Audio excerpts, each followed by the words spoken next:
हम सब गम में हैं और पूरे देश में लगातार बुरी खबरें हैं। हम सब अपने स्वजनों को खो रहे हैं और इसके बाद साथ साथ मौतों का जो आंकड़ा है वो लगातार बढ़ रहा है। कुछ एक्सपर्ट ग्रुप के लिए ये सिर्फ नंबर्स हो सकते हैं, लेकिन हम तमाम लोग अपने लोगों को खो भी रहे हैं। कम्युनिटी ट्रांसमिशन हुआ है नहीं, ये अब भी सरकारी फाइलों के बीच बहस का मुद्दा हो सकता है, लेकिन ज़मीनी हकीकत ये है जो आप सबको भी पता है, वो ये कि हम सब लोग कहीं ना कहीं इससे संक्रमित हो चुके हैं। 15 से 31 मार्च के बीच 3,861 मौतें हुई, लेकिन उसके बाद 1 से 25 अप्रैल के बीच 29,843 मौतें हुई। ये जो रिकॉर्ड वाली मौतें हैं उसकी सिर्फ बात हो रही है। इसका मतलब ये है कि 15 से 31 मार्च के बीच हमें संकेत थे कि ये मौतें बढ़ सकती हैं, मौतें हो रही थी, और 1 तारीख से 25 अप्रैल के बीच ये कई गुना बढ़ी। तब भी हमें अंदाज़ा हो रहा होगा कि ये मौतें और बढ़ सकती हैं, लेकिन हम चुप रहे। 15 मार्च से कोरोना के मामलों में तेज़ी से बढ़ोतरी हो रही थी। ये हम नहीं कह रहे हैं, बल्कि सरकार के सारे रिकॉर्ड कह रहे हैं। लैब की जो रिपोर्ट्स हैं वो भी कह रही होंगी, और जो कथित तौर पर एक्सपर्ट ग्रुप बने थे वो भी कह रहे होंगे।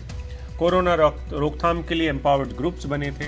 एम्पावर्ड ग्रुप्स दरअसल उन बुद्धिजीवियों, उन लोगों के ग्रुप्स होते हैं जो इस विषय के जानकार होते हैं, जिनको इसलिए लाया जाता है ताकि जिस विषय की जानकारी सरकार के पास कम होती है, या सरकार के मंत्री समूह या सरकार के जो लोग होते हैं, जो हुक्मरान हैं, जो चुनकर हमने भेजे हैं, उनकी सहायता कर सकें ऐसे एम्पावर्ड ग्रुप्स हैं, ताकि सही फैसला लेने में आसानी हो।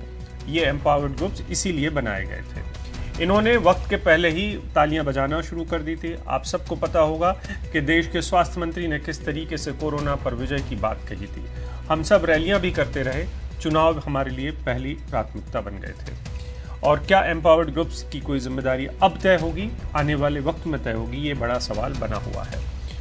और हम अब भी क्यों मुंह मोड़ रहे हैं कि क्या कोई कम्युनिटी ट्रांसमिशन है या नहीं है। हमारे साथी परिमल है।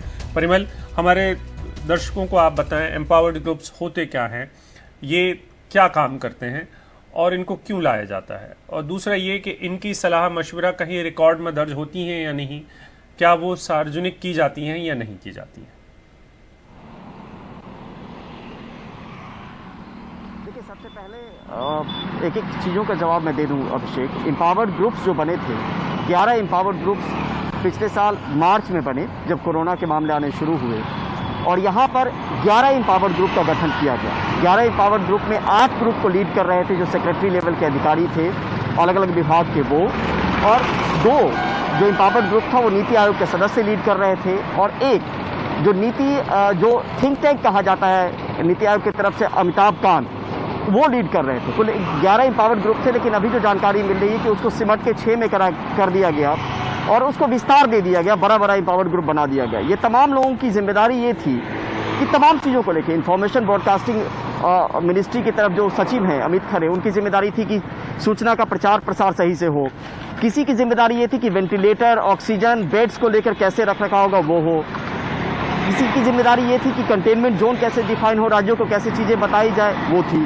तो ये तमाम जिम्मेदारियां थी सब लोगों के पास में, और ये इसी वजह से गठित किया गया था प्राइम मिनिस्टर ऑफिस की तरफ से, प्रधानमंत्री की तरफ से, ताकि ये निगरानी रख सके और सरकार को सुझाव दे सके।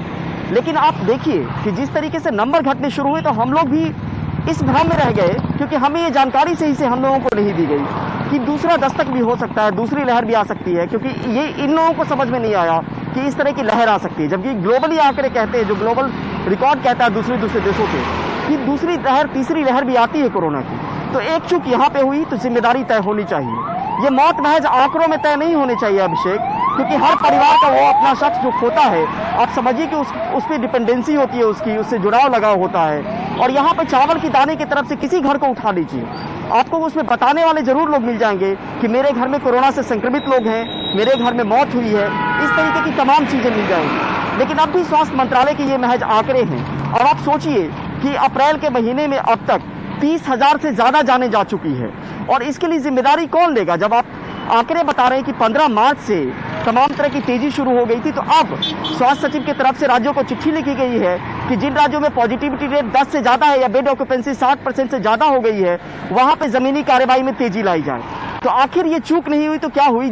इस तरीके के मामले बढ़ रहे हैं। और रही बात कम्युनिटी ट्रांसमिशन की, सरकार कभी नहीं मानेगी, लेकिन जो जानकार है वो सीधे तौर पे कहते हैं जब आप कॉन्टैक्ट तलाश नहीं कर पाते हैं तो सीधे तौर पे वो कम्युनिटी ट्रांसमिशन होता है, यानी कम्युनिटी में कोरोना का प्रचार हो गया और इतना बड़ा तंत्र आपके पास नहीं है कि आप कॉन्टैक्ट ट्रेसिंग कर पाएं। खासतौर पे एक संक्रमित व्यक्ति पे 25 से 30 कॉन्टैक्ट, तो ये चीजें नहीं हो रही, लेकिन आधिकारिक तौर पे ये नहीं मानी जाएगी। लेकिन जो चिताएं जल रही हैं, जो शमशान घाट की तस्वीरें आ रही हैं, जो लोग बयां कर रहे हैं दिल्ली में भी, वो कहीं ज्यादा ये बड़ा आंकड़ा है, क्योंकि वो बता रहे हैं कि कई लोग ऐसे आ रहे हैं जो घर में क्वारंटीन थे, जिनका घर में इलाज चल रहा था, और यहाँ पर बेबसी और मातम देखिए कि आपको ऑक्सीजन भी नहीं मिल पा रहा है, आपको अस्पताल में बेड भी मैसर नहीं हो पा रहा है। तो ये तमाम चीजों को लेकर कोशिश कवायद 1 साल पहले शुरू की गई, तो आखिर उसको अमल में क्यों नहीं लाया गया? और ये सवाल उठने चाहिए और उठाने चाहिए, क्योंकि जिम्मेदारी तय होनी बहुत जरूरी है कि इस तरीके से जो हजारों मौतें रोजाना हो रही है उसको लेकर जिम्मेदार कौन? जब इंपावर्ड ग्रुप बनाए गए तो इंपावर्ड ग्रुप की जिम्मेदारी बनती है कि सरकार को सही तरीके से बताए, राज्यों को सही तरीके से बताए, जनता को सही तरीके से बताए। लेकिन ये आंकड़े कहीं नहीं आते। इंपावर्ड ग्रुप की क्या चर्चा होती है वो हमें उतना ही बताया जाता है जितना स्वास्थ्य मंत्रालय चाहती है। पिछले साल आप देखिए कि लगातार प्रेस कॉन्फ्रेंस होते रहे, अब हफ्ते में 1 दिन कर दिया गया, तो यानी जानकारी भी आपके पास उतनी ही साझा की जाती है जितनी वो मुनासिब समझते हैं। तो ये तमाम चीजों को लेके आप बेबसी समझ सकते हैं लोगों की कि किस कदर लोग बेबस हैं और किस तरीके से गुस्सा होना बहुत लाजमी है इस सरकार से और उस तंत्र से जिसके ऊपर जिम्मेदारी थी कि कोरोना की रोकथाम करें।